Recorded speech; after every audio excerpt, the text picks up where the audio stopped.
Okay, we're now going to look at projectile motion. And we just conveniently give it x for horizontal, y for vertical. We're going to project it at some speed, v meters per second, at some angle to the horizontal. And then, as we saw, as soon as we release it, the only force acting on it is the force due to gravity. And that creates the parabola. Because it wants to start off like that straight line, that blue line I've got there. But as soon as gravity takes it apart, it slows it down. And so it starts curving until it stops and then comes back down. And you get this lovely parabolic shape, is how it actually travels. Okay. Interesting thing about projectiles, maximum range is always, when we project, at 45 degrees. Okay, it will always turn out to be 45 degrees. Some initial conditions. How does this little projectile that we're going to put in the projectile motion, or Bob as we like to call him, how does Bob react? Okay, when time is equal to 0, we're about to start and I'm going to give it its velocity. Well, let's draw a little triangle, because at an angle, too hard, so we don't do it. We break it into straight line motion, horizontal motion, and vertical motion. And we look at what's happening horizontally, what's happening vertically. We've done something like that before with parabolas, when instead of describing the parabola as one equation, we broke it up into an x equation and a y equation. What was that? Parametrics, and that's all this is. It's parametrics. Okay. So I'm going to have a velocity for the x equation. I'm going to have a velocity for the y. And so I'm using the dot notation, you remember, for velocities. So initially we got x dot over v will equal the cosine of theta when I look at my triangle there. So I know what the initial x dot is. And I can also work out the initial y dot. All right. Now, I also know the initial displacement. I've conveniently said I'm starting at the origin. And so x is equal to 0, y is equal to 0. Now, you don't have to start at the origin. You might get a question where sometimes they say things like, oh, you're standing at the top of a cliff, 20 metres high. And so you might decide, oh, well, I'll start at y equals 20 then. And that way the ground where it's going to hit down there is still going to be equal to 0. Or you might prefer to say, no, I'm still on top of the cliff. I'll make that equal 0, but the ground will become negative 20. Right? It's all relative, wherever you put your frame of reference. So we start off with we actually start off with the forces. Right? Although I've written acceleration down there, and we'll see this in extension 2. Force, of course, equals mass times acceleration. Okay? Mass times acceleration. Now, the only acceleration that's in play in projectile motion is gravity. Gravity is purely vertical. So we start off with that. The accelerations over here in y, I know I've got this acceleration of g. It's negative because it's in the negative direction. Remember, with motion, the sign out the front basically tells us the direction. Whereas horizontally, there's no acceleration. Gravity plays no part horizontally in this problem. Okay. I have formulas for acceleration. I'm going to integrate. Integrate 0, I get a constant. I've called it C1. Integrate my minus g, I get minus gt plus a constant. I've called it C2. When t equals 0, we just worked out initially x dot was v cos theta and y dot was v sine theta. So I can sub that in. And constant 1, well, that if it's constant, it's v cos theta. It never changes. Horizontally, I'm always travelling at v cos theta. Vertically is where it changes because of gravity, and the time that it's travelling will affect how it changes. So we get minus gt, gravity times time, plus the v sine theta, the initial velocity. All right, let's integrate again, and we'll get displacement. Vt cos theta plus c3. And over there for y, we get minus a half gt squared plus vt sine theta. Because I've conveniently set it at the origin, both of those constants turn out to be 0. So I get x equals vt cos theta, y equals minus a half gt squared plus vt sine theta. The parametric equations of a parabola. Remember, x was 2at, a constant times t. X is a constant times t. Constant in this case is just v cos theta. Y was at squared, a constant times t squared. In this case, there's some shift happening there because that 2at at squared, remember, was our parabola that was just our standard y equals x squared vertex at the origin. Clearly, this one isn't that, and that's the shift we've got here. We've got minus a constant times t squared, plus we've shifted it up a bit, vt sine theta. But there are equations. With those 6 equations, although we don't use the acceleration ones that often, to be honest, other than to derive the others, but with those we can solve any projectile motion question that we like. So to say, note, what we got is basically parametric coordinates of a parabola. Okay, I could rearrange it. T equals x on v cos theta. What's this? And substitute it into y. In other words, eliminate the parameter. I've ended up with the quadratic equation. So if you prefer it as a Cartesian equation, there's the projectile motion as a Cartesian equation. I've got rid of time. It's just y in terms of x. Sorry, is it? Mind you, I might tidy that up a bit. Reciprocal of cos squared is sec squared, and sine on cos is, of course, tan. That looks a little bit neater. Some common sort of questions. When does the particle hit the ground? Well, I know it's going to hit the ground when y is equal to 0. Because the ground is when horizontally it was 0. So, okay, I just need to solve that equation. When is y equal to 0? So I grab that one and solve it. What's the range of the particle? How far did it go? Well, once I know when it hits the ground, I can find out where it hits the ground. So first of all, I'll find out when it is. I'll get that value for t, substitute it in for x. Bingo, I've got the range. Of course, if I've got it in the form of a quadratic, I just find the roots of the quadratic. Because we've got the upside down parabola, we're saying when does it hit the ground, the x-axis, it would be the roots of the equation. So I could do it that way. If I want to work, instead of working with the parametrics, I want to work with the Cartesian equation. This is another thing people like to know. What's the greatest height? Well, what's the one thing we know for sure happens at the greatest height? Yeah, it stops.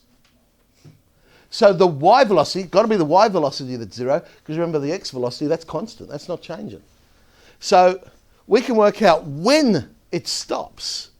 Once I know when it stops, I can find out where it stops by substituting into y. That's the vertex of the parabola.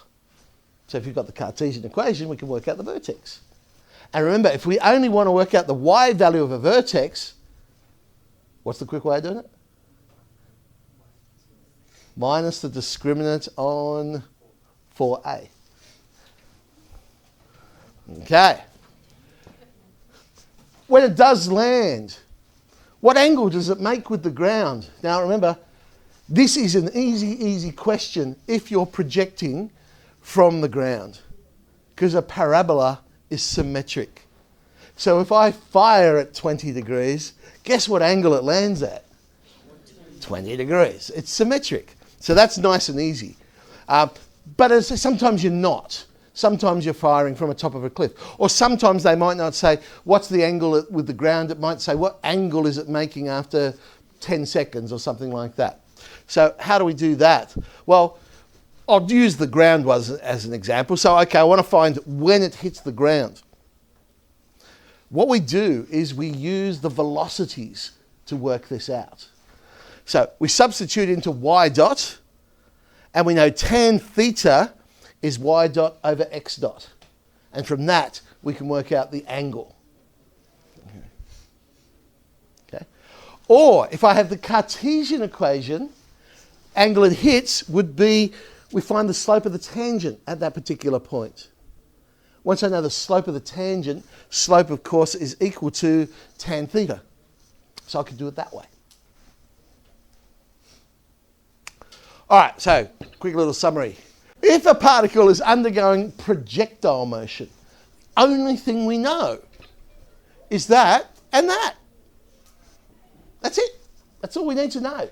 Because from there, we can go and derive all the other equations. Now, initial conditions we can work out. And you'll notice I've boxed both of those. Those things, we can quote those and we use them to go and solve our problem. All right, here we go. Let's do one. A ball is thrown, initial velocity 25 meters per second, angle of, well, to make life a bit easier, I've said it's the inverse tan of 3/4. The angle happens to whatever that is. We're going to work out the greatest height. Okay. What are my initial conditions? There's my triangle. The horizontal velocity is v cos theta. So 25 times 4/5, 20 meters per second. Vertically, 15 meters per second. I have my initial conditions.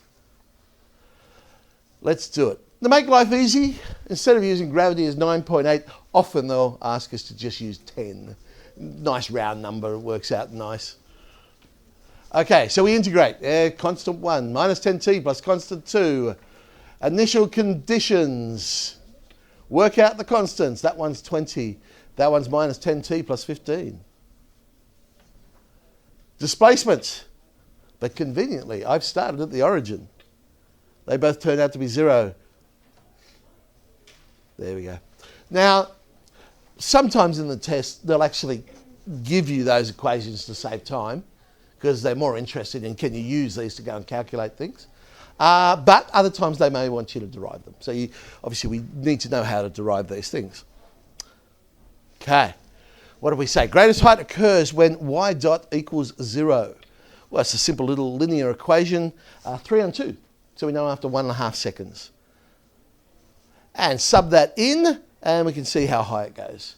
45 on 4. So we answer the question. Okay, I now know. And I tend to make it a mixed numeral because I think it makes more sense to say, oh, the greatest height is 11.25 meters. It's like if you're just talking to someone, you don't, how high is it? Oh, well, it's 45 over 4 meters. I mean, you just don't do that.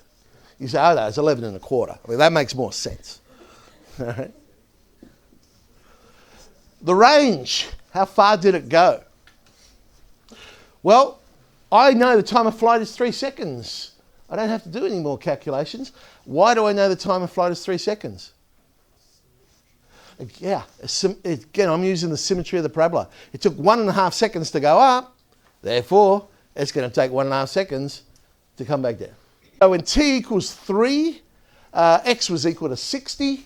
There's my range. I know how far it goes. So the range is 60 meters. The velocity in the direction of the ball, but this time not when it hits the ground, but after half a second. Half a second.